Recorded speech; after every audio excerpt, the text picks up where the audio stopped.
ese logo es genial, libertad y verdad. Justo estaba pensando en eso yo hoy día.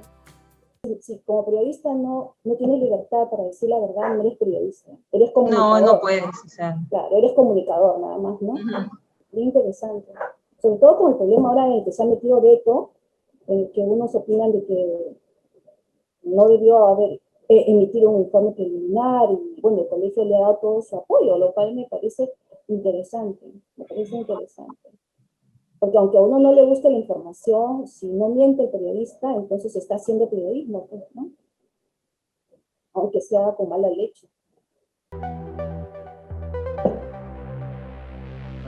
Estoy teniendo algunos problemas, se me está congelando la imagen en algunos momentos. ¿Les pasa a ustedes o está fluyendo con ustedes la imagen normal? Yo lo veo bien. Yo también. Lo que pasa es que, viste, tú te has congelado.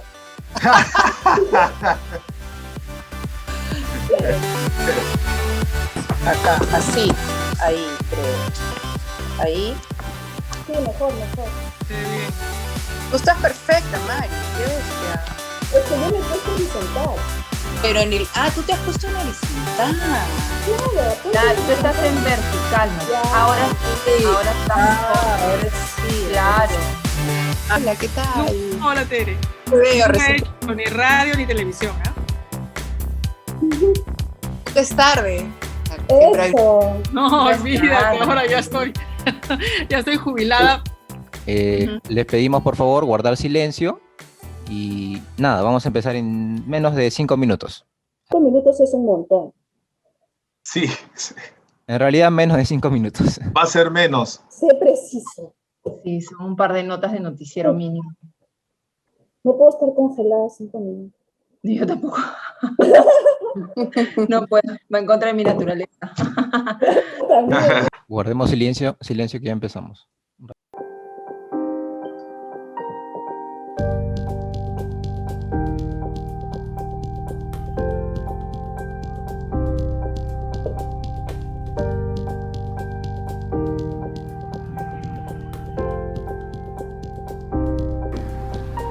En el caso que hoy nos convoca, la afiliación en el Día Internacional de la Mujer, de mujeres periodistas y comunicadoras de la talla y figura de María Elena Cornejo, Paxi Adolf, Elsa Úrsula, Marianela Muñoz, María Teresa Blasky, confirman que nuestra orden reconoce de hecho el destacado papel que ustedes cumplen al servicio del país desde sus respectivas tribunas en medios o redes. El protagonismo y talento de cada una de ustedes les ha permitido ganarse un lugar en nuestra profesión, y ya lo he repetido muchas veces, en esta profesión todos nos conocemos, todos sabemos quiénes realmente somos.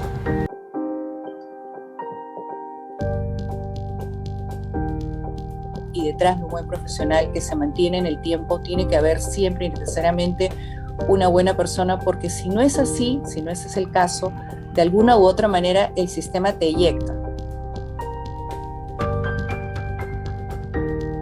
María Teresa Blasky, más conocida por todos nosotros como Maritere, es una profesional en ciencias de la comunicación especializada en periodismo, que desde hace 3 décadas nos acompaña en la televisión peruana y en otras señales del exterior. Comenzó tempranamente en el Canal 9 de televisión como conductora del programa El Pueblo Pregunta. Siguiendo a los personajes que hacen la noticia, ha realizado numerosas entrevistas, informes y reportajes para diversos programas, destacando su participación en Contrapunto de Frecuencia Latina y En Vivo y en Directo y el Dominical de Panamericana Televisión. En el año 2001, TC Televisión, cadena ecuatoriana, la contrató para conducir el programa de entrevistas Maritere. Este espacio fue retransmitido por Telemundo Networks, cubriendo todos los Estados Unidos de costa a costa. Actualmente, Maritere conduce el noticiero 90 Matinal junto al colega y amigo Pedro Tenorio en Frecuencia Latina. María Elena Cornejo, periodista, con más de 50 años de experiencia en el quehacer informativo. Ha trabajado en el diario La República, tuvo un paso breve por el diario El Popular y luego llegó a la revista Caretas, donde laboró durante 2 décadas como editora de la sección cultural. María Elena Cornejo señala que la revista fundada por Doris Gibson fue su gran escuela periodística. Su posterior estadía por el diario El Comercio fue celebrado por su innovadora redacción que realizó para narrar celebradas críticas gastronómicas. Sus frases pueden actuar como maravillosos aperitivos para referirse a una deliciosa cena o como afilados cuchillos japoneses para eviscerar una mala atención o denunciar pocos protocolos que atenten contra el placer alimenticio. En tiempo previo al boom de las redes sociales, fundó de manera visionaria la plataforma La Higuera. También ha trabajado en un portal denominado Trinche. En la actualidad escribe para la revista Integración de la colonia china. Es parte del boom gastronómico peruano. Su nombre figura en la primera línea de fundadores de la Asociación Peruana de Gastronomía, APEGA. María Elena Cornejo es arequipeña, por ello, consultada para definir el gran plato de la comida peruana, ella responde con categórica y volcánica solvencia: el chupe de camarones. Marianela Muñoz se inició en el periodismo a la edad de 22 años en el diario El Callao. Luego trabajó en el diario El Nacional, donde tuvo a su cargo edición de suplemento político dominical. Ha sido redactora también de los diarios Expreso, El Mundo y La República. En el año 1990 ingresó a la televisión como reportera del programa En Persona, conducido por César Hildebrand, y es ahí donde cimenta lo que será su carrera como periodista de investigación. Ha trabajado en los programas La Boca del Lobo, Hildebrand en sus 13, Contrapunto y Panorama. Sus reportajes sobre corrupción política, narcotráfico y terrorismo marcaron la coyuntura política, al descubrir, entre otros casos, el negociado de los dólares MUC en el primer gobierno de Alan García, las interceptaciones radiales de la Marina de Guerra del Perú y de la Central de Inteligencia de los Estados Unidos a miembros del ejército peruano, donde se reveló el contubernio de algunos malos militares con narcotraficantes del Guayaga. Realizó también el primer reportaje en plena dictadura sobre el poder oculto que tenía Vladimiro Montesinos en el gobierno de Alberto Fujimori y denunció el asesinato del agente de inteligencia Mariela Barreto, graves denuncias que generaron el estupor ciudadano. En el año 2000 ingresó a laborar como productora de noticias, reportajes y documentales en medios de prensa extranjeros como Televisa, SWR y ARD, los dos últimos de prensa alemana, donde mantuvo el vínculo hasta el año 2018. Ha sido también productora para América Latina de los reconocidos periodistas alemanes Klaus Wittmann, Stefan Schartz y Thomas Aders.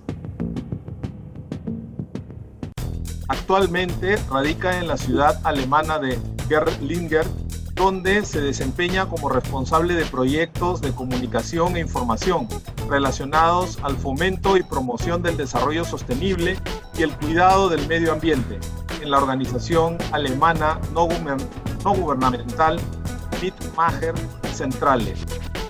Es miembro también del movimiento civil alemán Gemeinwohl Ökonomie, economía del bien común, que persigue un nuevo sistema económico global con el que ha organizado distintas actividades en el marco de los Objetivos para el Desarrollo Sostenible de las Naciones Unidas.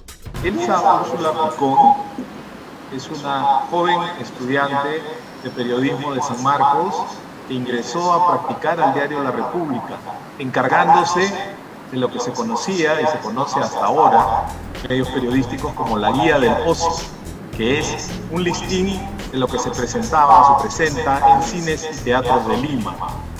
La dinámica sala de redacción del diario, ubicado en el Jirón Camaná, en pleno centro de Lima, la cautivó con la magia de la noticia y entendió que esta vocación, cuando se asume de veras, se vive intensamente y forma parte de su ADN las 24 horas del día. Ha trabajado para los suplementos BSD, que son las siglas de Viernes, Sábado y Domingo, y el prestigioso suplemento Domingo de la República. También ha publicado notas y crónicas en Expreso, Página Libre y la revista Somos del Comercio. Su paso por la televisión nos permite recordarla como reportera en ATV y para los recordados y competitivos programas Panorama y la revista Dominical.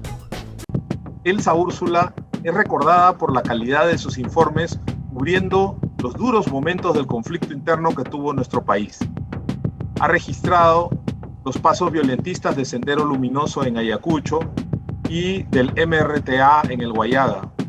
Su testimonio noticioso de los duros momentos que le ha tocado vivir al Perú nos revela el carácter de nuestra flamante periodista honoraria. Y como en el periodismo siempre hay novedades y sorpresas, Elsa Úrsula pasó de los Andes y del Braen a cubrir el conflicto fronterizo del Cenepa, reportar desde la recordada zona Y, el punto donde los médicos de guerra operaban a los heridos en combate, y en Base Sur, donde aún quedaban minas antipersonales escondidas en este territorio agreste, fue una experiencia singular que pudo ser registrada para la televisión y facilitárnoslas a nosotros que la tenemos aún en la memoria. Bombas, balas, heridos de ambos lados del conflicto en un territorio duro. Elsa Úrsula nos contó la historia de un problema fronterizo sin que le tiemble la voz. La vida nos da sorpresas, dice la canción. Elsa Úrsula pasó de los campos de batalla militar a los hospitales, a cubrir la epidemia del cólera. Los muertos se contaban por cientos y en aquel entonces nadie se imaginaba el asomo del terrible COVID para la humanidad que hoy se ve afligida por este virus. Una vida periodística intensa no puede imaginarse sin querellas judiciales realizadas por los afectados de sus denuncias, narcos, bandas criminales y hasta el mejor amigo de un presidente la denunciaron sin poder probar en ningún caso una mala praxis periodística. Sus nuevas batallas y coberturas informativas están ahora dedicadas a la protección de niños, niñas y adolescentes, como responsable en comunicación de emergencia de UNICEF. Y cuando escucho las historias de todos mis colegas, es un poco la historia del país, es un poco haber vivido también todos nosotros muchos de los capítulos que se han referido a la historia personal y profesional de cada una. Y bueno, yo empecé muy joven, prácticamente a los 19 años, antes en realidad de estudiar la carrera ya la estudié cuando yo ya había ingresado por esas cosas y por azar a la televisión, y ahí fue cuando terminé mi carrera. Entonces sí me ha tocado alternar con muchas personas, con muy buenas personas, y finalmente lo que al final te queda es, como tú dijiste al principio, algo que me sonó muy interesante. Esto es un mundo muy pequeñito, todos nos conocemos. Lo que hagas sobre la mesa, debajo de la mesa, frente a la pantalla o detrás de ella, todo se sabe. Y lo que más te vas a llevar al final de tus días, como ahora, como nosotros, que digamos después de 20 años algunos, 30 años algunos, 50 años en otro caso, podemos guardar nuestro nombre, nuestra carrera, la trayectoria y la huella que hemos podido dejar en esta profesión tan bonita, pero que puede ser también muchas veces ingrata y tiene un poco de todo, ¿no? En Caretas no había días tranquilos, ¿no? Todos eran días feroces, no solamente por el carácter personal de Enrique Sileri, sino porque la dinámica que imprimió en todos nosotros era de una constante investigación. O sea, no nos quedábamos tranquilos, sino que confrontábamos, nos leíamos las notas unos a otros, investigábamos, y era como un espíritu de cuerpo. La gente de Caretas andábamos en manadas, ¿no? Éramos como unas amebas, todos pegaditos. Y eso creo que repercutió también en nuestra manera de escribir. Todos nos imitábamos, todos teníamos como la consigna dada por Sileri, que era describir las cosas más serias, pero con humor, ¿no? Entonces, creo que es una escuela increíble, donde ha habido de todo. O sea, a Caretas entró el MRTA y nos secuestró y guardó a toda la gente en mi oficina, porque era la primera, la que estaba pegada a la puerta, ¿no? Bueno, yo diría que no es que yo trabajaba la noticia dura, es que nosotros vivíamos una realidad dura. Era la época del terrorismo, era la época de la dictadura luego, y cuando un periodista, que no es un comunicador, porque un comunicador puede comunicar cualquier cosa, un comunicador puede comunicar una mentira, pero un periodista, como bien lo han escrito ustedes, es una persona que se mueve en libertad y que dice la verdad, básicamente. Entonces, si el país en esas épocas duras estaba atravesando hechos que tenían que informarse, tenían que revelarse con la dureza del caso, pues lo único que hacía era cumplir mi profesión, lo que yo había aprendido y en lo que yo creía. Algunas veces mi propia familia me ha reclamado y me ha dicho, ¿por qué te exponías tanto al peligro? Y yo les contestaba, y les contesto ahora, que no me daba cuenta. Yo sencillamente relataba y veía y lo transmitía. En ese momento de la adrenalina, yo no me daba cuenta que tenía, por ejemplo, algunas veces he contado, más o menos he tenido como 3 ocasiones armas de fuego en mi cabeza. Y en ese momento yo lo único que hacía era filmar. Y cuando mi camarógrafo no quería filmar, agarraba mi cámara chica y lo filmaba. Y eso era como que sentía que era una herramienta para transmitir lo que estaba pasando en el país. Ser periodista era eso, era cubrir Sendero, cubrir el MRTA, pasar de Ayacucho, ir al Alto Guayaga, luego viene la guerra, ir a la guerra del CENEPA, ser testigo de primera mano de todo lo que allí pasaba, cubrir una peste como la que mencionabas cuando hacías esta parte de toda la historia que me tocó recorrer, y en realidad pueden venir a mi cabeza muchísimos recuerdos. Era la época, era lo que nos tocaba reportar, era lo que nos tocaba investigar, además con mucho celo y con mucho ahínco, ¿no? No perderle nunca ese sello de una buena investigación, de contrastar datos, de ir a la fuente misma, de hacer muchas averiguaciones. También quería yo aprovechar este pequeño momento, si es que hay alguien periodista, una periodista mujer joven, ¿no?, que está saliendo de la universidad con muchas ganas de trabajar, decirles la verdad. Decirles que es bien difícil que un medio de comunicación te dé libertad y que tú puedas contar una verdad, porque eso colisiona fuertemente contra el poder económico o el poder político. Todo depende en qué medio de comunicación estés, para que si tú coincide con el del dueño del medio de comunicación, tengas toda la libertad de contar y expresar lo que estás viendo, lo que estás escuchando, ¿no? A mí como conductora me toca explicarle a la gente lo que es la eficacia, la eficiencia, la fase 3 de la fase clínica, es decir, la fase preliminar todavía, cuando también se manejan las cifras, que es una cosa muy técnica, y bueno, me la han explicado ya diferentes biólogos, médicos. Entonces, cuando digamos como periodistas tenemos que traducir, explicar y poder combinar esto de informar cuando se trata de una cosa muy técnica, pues hay que tener mucho cuidado en líneas generales, ¿no? Sí creo que la vacuna es buena, sea la china, sea la rusa, sea la de Pfizer. Habrán unas mejores que otras, pero la Organización Mundial nos indica de que lo mínimo que tenemos que esperar de una vacuna es del 50% para arriba de protección. Y una vacuna lo que va a hacer es no va a evitar que te contagies, pero sí va a evitar que obviamente te contagies grave o que pues eventualmente puedas terminar en una cama UCI, ¿no? Ahora, la eficacia final la vamos a saber cuando esté la vacuna ya en la cancha, que eso es algo que nadie nos puede decir todavía.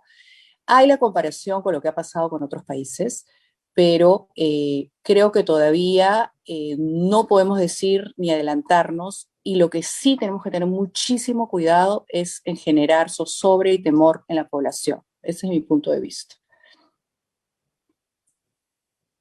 ¿Seguimos el orden? Seguimos el orden, seguimos el orden. Yeah. Entonces, yo creo que es un tema que ha debido quedarse en el ámbito de la salud, pero que ha sido contaminado con la política por el momento tan especial que estamos viviendo, preelecciones, con un Congreso más dado a poner zancadillas que ofrecer soluciones. Y yo creo que la prensa en general, lo que debemos hacer como comunicadores es transmitir confianza. La vacuna sí nos va a salvar de morir. De repente, como decía Maritere, ¿nos vamos a contagiar? Sí, es muy probable, si es que no mantenemos las condiciones mínimas de precaución. Pero lo que la vacuna va a minorar es que nos muramos. Entonces, desde ese punto de vista, creo que nosotros como comunicadores deberíamos dar más certezas a la población y no dar más cabida a las noticias falsas, que sabemos que tienen una intencionalidad política que es absolutamente dañina para la población. Esa es mi opinión. Marianela Muñoz. Bueno, yo creo que es un tema difícil. La forma en la que lo ha tratado nuestro colega no es el ideal, pero hay que tener claro que no ha mentido. Entonces muchas veces yo dije al inicio, o sea, tú tienes que contar la verdad, le duela a quien le duela. Esto es una situación difícil para la población, para los peruanos que ya están vacunados, ¿no? ¿Qué les va a suceder? Yo pienso, yo le decía a mi mamá hoy día, porque ella va a ser vacunada próximamente, ella no quería vacunarse, entonces yo trataba de explicarle que era necesario, ¿no? O sea, peor es no vacunarse porque la muerte está a la vuelta de la esquina. Entonces, yo puedo compensarla, le dije, mira, ya se han vacunado médicos, enfermeras, ya tienen segunda dosis. Y si esa vacuna no es eficaz, eso lo vamos a saber en 2 semanas. O sea, si los médicos que están en primera línea se vuelven a infectar o se infectan los que no lo estuvieron, entonces esa vacuna no sirve, ¿no? Entonces yo todavía pienso que es prematuro y esperemos 2 semanas más y ya luego tendré una opinión certera. Por el momento coincido con Maritere y con Maritere. O sea, eso es lo que hay y hay que vacunarse. Estupendo. Elsa Úrsula. Bueno, yo creo en la vacuna, yo creo que nos tenemos que vacunar, yo creo que crear zozobra en relación a la vacuna, mezclar lo peor, inadmisiblemente, mezclar intereses políticos, económicos, con un tema tan sensible para la población, con un tema que nos ha dejado tantos muertos, tanto dolor, tanto dolor en las familias que han perdido gente, que tienen gente que todavía batalla en UCI, y sembrar duda respecto de una solución me parece tremendo. Yo creo que lo que tenemos que hacer es dar tranquilidad, calma, como bien decía Maritere, explicarle a la población, darle los argumentos necesarios. Todas las plagas del mundo en la historia de la humanidad se han salvado gracias a una vacuna.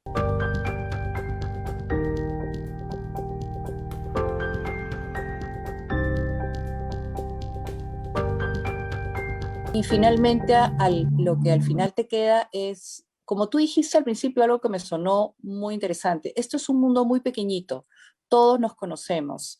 Lo que hagas sobre la mesa, debajo de la mesa, frente a la pantalla o detrás de ella, todo se sabe.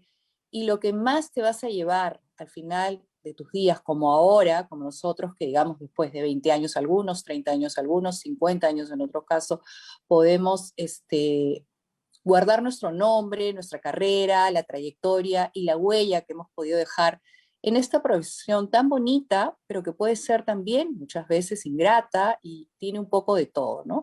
La gastronomía es cultura, porque no solamente es el hecho de comer, sino es el hecho de las técnicas que usas, el tipo de platos que haces de acuerdo a las ceremonias, cómo comes, si comes en familia, si comes solos, la cantidad de platos que tienes, la estacionalidad, la temporalidad, todo está estrechamente vinculado con el espacio, la conexión con lo que son los productores. Creo que comienzas a comer con el estómago y con la cabeza y con el corazón, ¿no? Cuando te das cuenta de que ese zapallo tiene nombre y apellido, porque es un zapallo que viene de tal sitio y lo cultiva el señor tal, entonces tu chip sobre la comida cambia automáticamente, porque no solamente estás comiendo un ají de gallina, sino que estás comiendo un plato que tiene un productor atrás, un granjero, una señora que es la que ha cosechado los ajíes o que los ha tostado. Entonces, hay un universo detrás de cada bocado, ¿no? Y eso es lo que me parece apasionante en la cocina.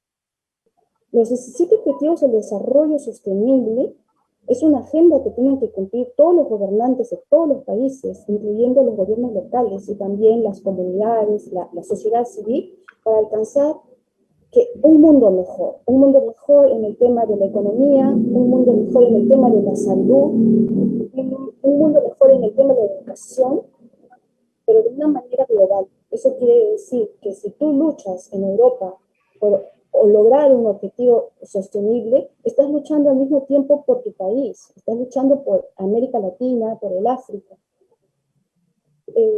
¿Por qué caí ahí? Es muy fácil. O sea, como periodista siempre me informé, no estaba conforme con lo que veía, estaba cansada de siempre denunciar la misma argolla política.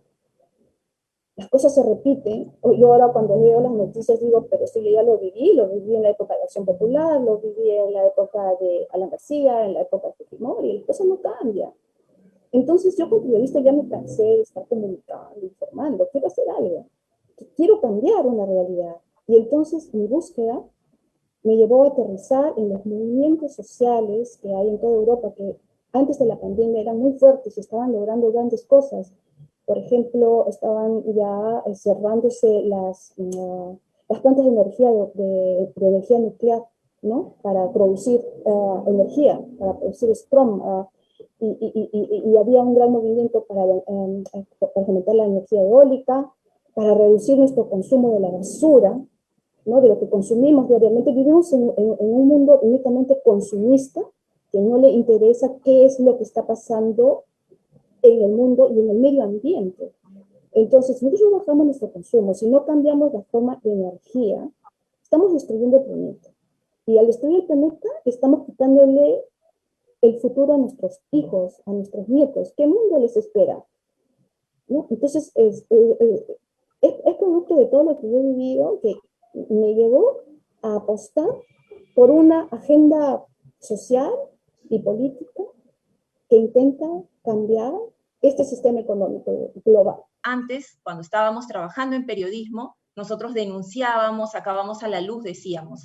Y ahora, como en algún momento muy bien dijo Marianela Muñoz, ahora nos toca un poco saltar hacia el otro lado y ver cómo hacemos, qué hacemos, ¿no? Cómo lo enfrentamos, cómo solucionamos, cómo trabajamos con comunidades indígenas, cómo trabajamos con niños, niñas y adolescentes que necesitan ser escuchados, cómo trabajamos con familias migrantes que han llegado a nuestro país, no de paso, sino para quedarse, para sentarse y para tratar de hacer una vida escapando de un lugar. No han venido porque les ha dado la gana de hacer turismo, ¿no? Entonces nos enfrentamos a un día a día permanente de cambios.